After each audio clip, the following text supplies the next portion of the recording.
hablaremos de tu historia con Menorca y con todo lo que haces aquí, pero a mí me gustaría saber el origen. ¿Cuál es el porqué, el motivo que te llevó a apostar por la agricultura regenerativa, alternativa, ecológica, etcétera?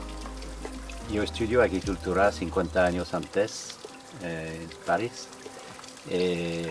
Tienes una finca en Francia por 10 años y después yo trabajo por la industria agroalimentaria para la seguridad alimentaria por 40 años en mi vida.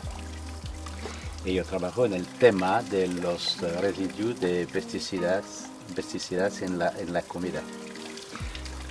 La vida es un camino y en mi camino yo tengo personas que tienen cáncer, una familia, una nieta y mi mujer que se murió de cáncer. Y yo trabajando mucho con nutricionistas y yo entiendo que al final somos lo que comemos. Y para mí es muy importante.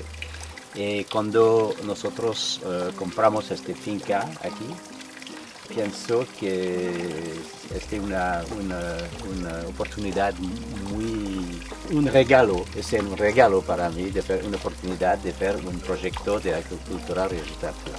Con Françoise, mi mujer, y con Jessica, mi hija, nosotros vamos a estudiar un poco de este nuevo tipo de agricultura. Es un proyecto de 4 años aquí. Somos con la registración bio, CPAE. Okay. La producción es más o menos de junio al final de septiembre.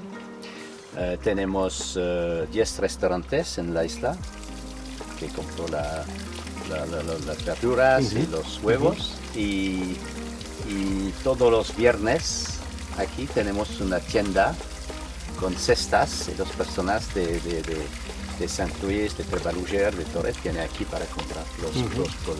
Este es no solamente es una tienda, es un momento social para hablar de este proyecto. Genial. Oye, Patrick, a mí me gustaría que me contaras todo esto de la agricultura regenerativa, en qué se traduce, cómo lo aplicas en tu huerto. Me encantaría que me lo enseñaras. Okay, la agricultura regenerativa es un concepto un poco global